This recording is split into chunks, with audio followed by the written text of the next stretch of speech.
تاریخ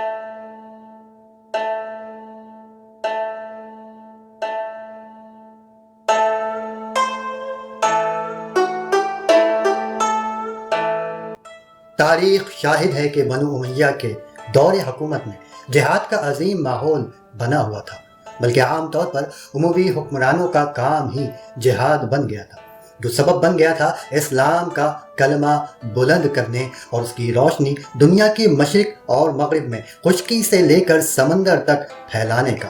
ان کے جہاد کے سبب نہ صرف یہ کہ کفر ذلیل ہوا، بلکہ مشرکین اور کفار کے دلوں میں مجاہدین اسلام کا بہت رعب اور دبدبہ پیدا ہو گیا۔ وہ مجاہدین جس سمت بھی اللہ کی راہ میں جہاد کے لیے کوچ کرتے، وہ کفار پر چھا جاتے اور اللہ ان کو فتح و کامیابی سے ہمکنار کر دیتا۔ عام طور پر مجاہدین کے لشکر میں بڑے بڑے اولیاء اللہ، شب بیدار اور زہداء شامل ہوتے، اور ساتھ ہی بڑے بڑے تابعین اور صحابہ کرام کے شاگرد بھی شریک ہوتے۔ قتیبہ بن مسلم وہ مشہور اور عظیم مسلمان سپہ سالار ہیں جنہیں اموی خلیفہ ولید بن عبد الملک نے اپنے دور حکومت میں حجاج بن یوسف کے مشورے سے خراسان کا والی مقرر کر دیا۔ چنانچہ قتیبہ بن مسلم نے بہت جلد اپنی عظیم جہادی صلاحیتوں کو استعمال کرتے ہوئے ایک بہترین سپہ سالار ہونے کا اعزاز حاصل کر لیا۔ چنانچہ قتیبہ بن مسلم نے بلاد ترکیہ میں مسلسل جہاد کیا اور علاقوں کو فتح کرتے رہے اور بے شمار مال غنیمت حاصل کیا، یہاں تک کہ اس کے بعد قتیبہ بن مسلم ملک چین کی طرف متوجہ ہوئے اور اپنا لشکر لے کر چین کی سرحد پر پہنچ گئے، اور سب سے پہلے چین کے حکمرانوں کو اسلام کی دعوت پیش کی کہ یا تو اسلام قبول کرو یا پھر جزیہ ادا کرو یا پھر جنگ کے میدان میں آ جاؤ۔ چنانچہ اللہ کا کرنا ایسا ہوا کہ چین کے بادشاہ کے دل میں مسلمانوں کا خوف پیدا ہو گیا اور وہ ڈر گیا۔ حالانکہ حیرت کی بات یہ ہے کہ اس وقت چین کے ارد گرد کے بادشاہ چینی بادشاہ کو ٹیکس دیا کرتے تھے اور اس کی طاقت بھی بہت تھی اور ایک عظیم فوج بھی ساتھ تھی، لیکن اللہ کی مدد سے وہ اسلام کے لشکر سے خوف میں مبتلا ہو گیا۔ چنانچہ اس نے عظیم سپہ سالار قتیبہ بن مسلم کی جانب خیر سگالی اور صلح کی غرض سے تحفے اور بہت بڑی مقدار میں مال بھیجا۔ ناظرین، ابھی مسلمانوں کی چین کی جانب یہ عظیم مہم جاری تھی کہ حجاج بن یوسف کا انتقال ہو گیا اور پھر اس کے بعد خلیفہ ولید بن عبد الملک کا بھی انتقال ہو گیا۔ ناظرین، ولید بن عبد الملک کے بعد اس کا بھائی سلیمان بن عبد الملک ولی عہد نامزد تھا، لیکن افسوسناک بات یہ ہوئی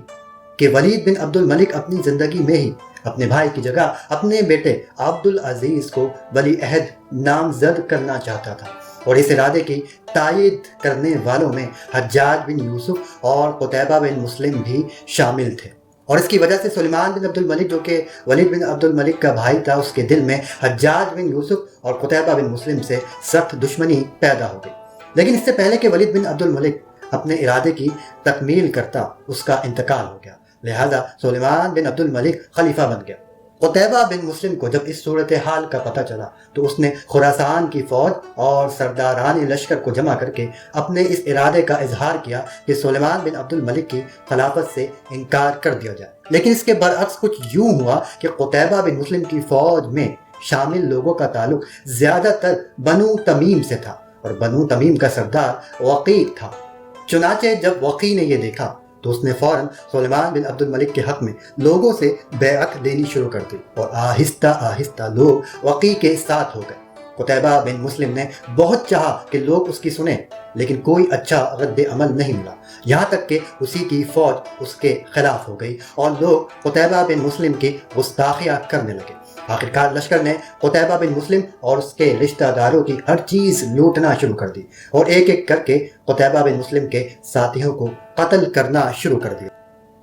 قتیبہ بن مسلم بھی بالآخر لڑتے لڑتے زخموں کی تاب نہ لاتے ہوئے بے ہوش ہو کر گر پڑے، اور پھر لشکر نے ان کا سر قلم کر دیا، اور وقیع نے قتیبہ بن مسلم کا سر اور انگوٹھی سلیمان بن عبد الملک کے پاس بھجوا دی۔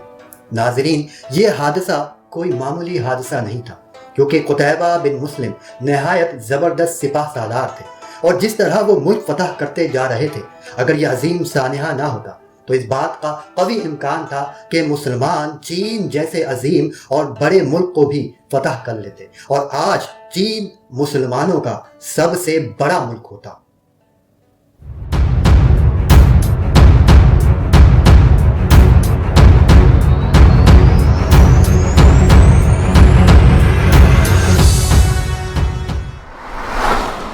دلچسپ اور معلوماتی ویڈیو دیکھنے کے لیے فیضان پیڈیا کو سبسکرائب کیجیے اور بیل آئیکن پر کلک کیجیے۔